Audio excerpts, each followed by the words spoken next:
ایک دفعہ نا مسجد میں ایک بچے نے نا آدھی بازوؤں کی شرٹ پہن کے نماز پڑھی. ایک بابا جی نے ان کو نا منع کیا, کہتے پورا کپڑے پا کے آیا کر, پتہ نہیں تمہیں. وہ بچہ کہنے لگا نماز ہو جاتی ہے, بازو آپ فولڈ کر کے ایسے کر کے بڑے بازوؤں فولڈ کر کے پڑھیں گے تو کراہت ہے, لیکن ویسے بھی آدھے بازوؤں والی شرٹ میں نماز ہو جاتی ہے, لیکن اچھا عمل نہیں.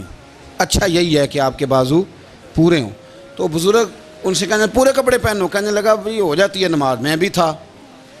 تو مجھے انہوں نے کہا جی حضرت صاحب بات سننا. میں نے کہا جی حکم. کہنے لگے ان کپڑوں میں نماز ہو جاتی ہے؟ میں نے کہا جی ہو جاتی ہے. کہندے لگتا ہے منڈا چودھریاں دا ہے, منڈا لگتا ہے چودھریاں دا ہے. فٹافٹ اسی وقت انہی پیروں پہ میں کہا جی ہے واقعی چودھریاں دا بچہ. لیکن مسئلہ یہ ہے کہ دین چودھری کے لیے بھی وہی ہے اور غریب کے لیے بھی. تو آپ اس بچے بیچارے کو اندر آنے تو دیں, اس کو مسجد میں داخل ہونے دیں, انشاءاللہ کپڑے بھی ٹھیک پہن کے آ ہی جائے گا. لیکن ہم نے تو ذہن بنا لیا ہے کہ ہم نے اپنی مرضی کے مطابق لوگوں کو قابو کرنا ہے.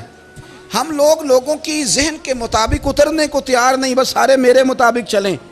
یہ تو بات کو پیشوا کرے گا, مقتدا کرے گا, وہ بھی سمجھائے گا. رسول کریم علیہ الصلاۃ والسلام لوگوں کو جبرن نہیں جھکاتے تھے, حضور دلائل دیتے تھے. نوجوان بچوں کو موقع دیں, انہیں سمجھائیں, انہیں قائل کریں, ان سے پیار کریں, ان کی نفسیات کو سمجھیں, اس کے مطابق ان کے ساتھ آپ ڈیل کریں, پھر آگے بڑھیں. عورتوں کے بارے میں میرے نبی کریم علیہ السلام نے بڑی نصیحت فرمائی ہے. محبوب کریم فرمانے لگے عورت ٹیڑھی پسلی سے پیدا کی گئی ہے, سیدھا کرنا چاہو گے ٹوٹ جائے گی. یہ جیسی ہے اس کے ساتھ ویسے ہی گزارا کرو, اس کی نفسیات کو سمجھ جاؤ. عورت تھوڑا سا چاہتی ہے کہ وہ کھانا پکائے تو اس کی تعریف کر دی جائے, تو بھئی کھڑی ہے صبح سے باورچی خانے میں, 2 لفظ بولنے میں کوئی حرج ہے. اور اگر کبھی نمک زیادہ ہو بھی جائے تو کیا خیال ہے, بیوی جان بوجھ کے زیادہ ڈالتی ہے, اس کا شوق ہے کہ اس کی انسلٹ ہو. ہمارا رویہ اتنا سخت ہوتا ہے, بعض اوقات اتنا تکلیف دہ ہوتا ہے کہ اس سے جذبات کو ٹھیس پہنچتی ہے, مزاج میں خرابی آتی ہے. تھوڑی تعریف دیکھیں, عورت چاہتی ہے تھوڑا سا کہ میرے خاندان والے, میرے سسرال والے میری تھوڑی عزت کریں. تو وہ اگر سارا کچھ چھوڑ چھاڑ کے آ گئی ہے, تو جس طرح ہم اپنی بیٹی کے لیے ذہن رکھتے ہیں عزت کا, اگر تھوڑا اس کے لیے بھی بنا لیں گے تو میرا خیال ہے کوئی حرج والی بات. ہم نا لوگوں کا خیال رکھنے کی بجائے لوگوں کو چڑھاتے ہیں. ناراض تو نہیں ہو جائیں گے آپ؟ نہیں, رہن دینے ہیں, لگتا ہے تو ہو جانا ہے. بھئی چڑھاتے ہیں لوگ. کسی نے کہہ دیا نا کہ یہ میرے گھر نہ آئے آج کے بعد, باپ نے بیٹے کو کہہ دیا یہ تیرا رشتہ دار نہ آئے, وہ کہتا ہے تو سویرے ضرور آئیں, ویکھاں گا تینوں کیڑا ڈکدا ہے, آنا صبح. وہ کسی نے کہہ دیا نا اس گلی سے نہ گزرنا, کہنا میں ابھی گزروں گا, تو دیکھ لے جو تو نے کرنا ہے. ہم لوگوں کی نفسیات کے, بلکہ پتہ چل جائے نا فلانے کو فلان چیز بری لگتی ہے, اس کو لوگ زبردستی کرتے ہیں, چڑھاتے ہیں, نفرتیں پیدا کرتے ہیں, اس کے اندر غرور لاتے ہیں, مزاج کے اندر چڑچڑاپن پیدا کرتے ہیں. یہ کام نہ کریں. آپ اپنے لیے کیا گراؤنڈ بنا رہے ہیں کہ لوگ آپ سے نفرت کریں, لوگ تکلیف دیں آپ کو. یہ نوجوان بچے, کسی نے ہارن دے دیا گاڑی کا, تو آپ اس نے گاڑی پیچھے کرنی نہیں, وہ ماں بدولت کو ہارن بجا دیا ہے. یہ مہذب قوموں کا یہ رویہ نہیں ہوتا. یہ تو وہ قومیں ہیں جو مطلب بڑی تنگ ہیں اپنے آپ سے, یہ بڑے آوازار لوگ ہیں. ٹھنڈے رہیں, میٹھے رہیں, پیار کریں, دوسروں کے جذبات کا احساس کریں. نبی کریم صلی اللہ تعالیٰ علیہ وسلم نے ایک دن حضرت عائشہ صدیقہ سے کہا عائشہ تیرے ساتھ ایک بات نہ کروں, حضور کریں. فرمایا جب تو ناراض ہوتی ہے تب بھی مجھے پتہ چل جاتا ہے, اور جب تو راضی ہوتی ہے تب بھی مجھے خبر ہو جاتی ہے. اتنا دھیان رکھتے ہیں خاوند گھر میں کہ اب اس کی پوزیشن کیا ہے, اور اب یہ کیا سوچتی ہے, اور کس بات پہ اس کو جو ہے وہ ناراضگی ہوتی ہے. مجھے جب تو راضی ہوتی ہے تب بھی پتہ ہوتا ہے. ناراض تو حضرت عائشہ کہتی ہے نہیں حضور ایسی تو بات ہی کوئی نہیں, آپ بتائیں. تو حضور فرمانے لگے جب میں کسی اور زوجہ کے پاس تھوڑا وقت گزار لیتا ہوں زیادہ, اور جب میں آتا ہوں تو ناراض ہوتی ہے. یا رسول اللہ آپ کو کیسے پتا؟ فرمایا بتاؤں حضور بتائیں.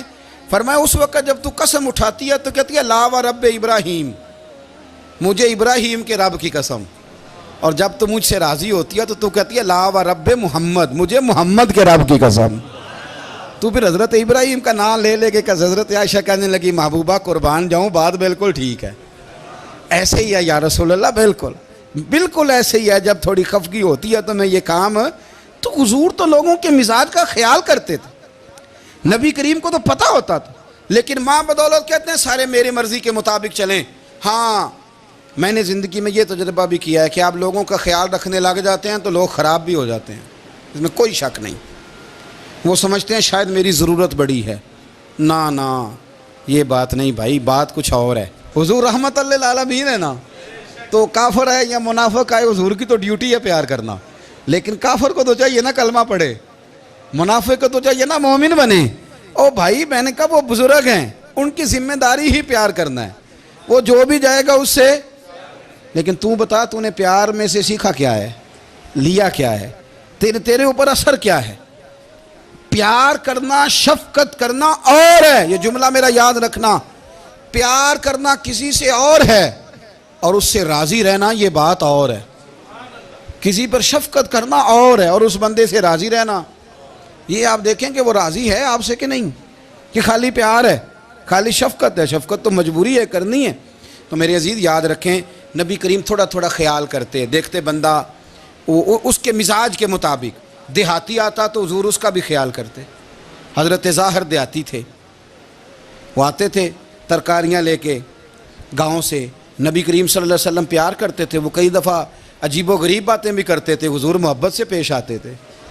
آپ سامنے امام حسن کے پاس ایک بندہ ہے، بڑی مزیدار بات داتا علی اجویری نے لکھی، مجھے پڑھ کے بڑا ہی مزہ آیا اور سمجھ بھی آئی کہ اہل بیت نبوت کی اصل مخالفت کون کرتا ہے۔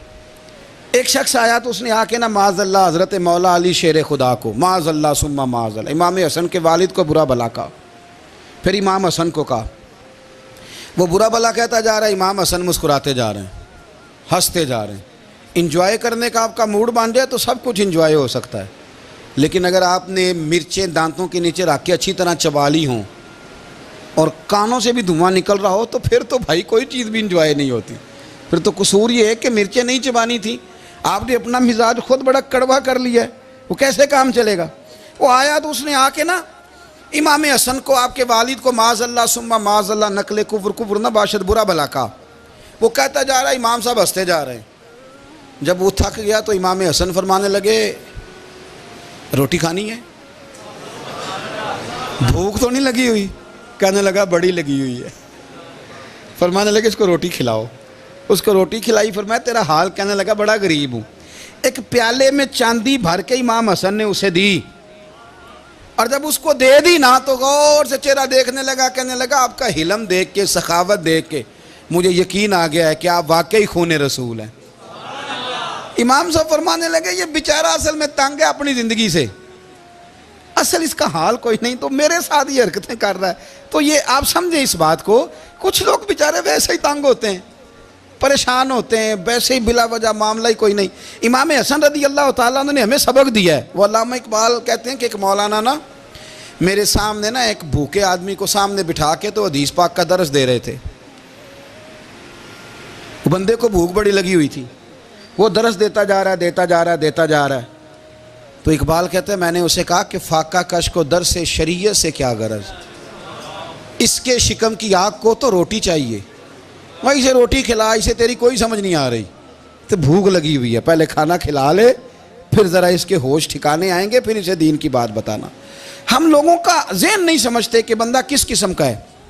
سارے ہی صحابہ حیا والے تھے، سارے ہی اکرام والے تھے، پر حضور سید عالم صلی اللہ علیہ وسلم کی پیاری زوجہ حضرت عائشہ صدیقہ رضی اللہ تعالیٰ عنہ فرماتی ہیں کہ میں حضور کے گھر میں پردے کے پیچھے دیکھ رہی تھی، نبی کریم آرام فرمائیں، تو حضور کی نا تہمت مبارک پنڈلیوں سے ذرا اونچی ہو گئی، پنڈلیوں سے ٹخنوں تک مرد کا چھپا ہوا ہو تو وہ جائز ہے، اس سے نیچے ننگا نہیں کرنا چاہیے، اوپر اس سے ٹخنوں سے اوپر، نیچے ہو بھی جائے تو خیر ہے۔ حضور کی پنڈلیاں نا تھوڑی سی چادر ہٹی ہوئی تھی، پنیاں کہتے ہیں ہم پنجابی میں، پنڈلیوں سے ذرا چادر ہٹ گئی، حضور لیٹے رہے آرام فرما رہے۔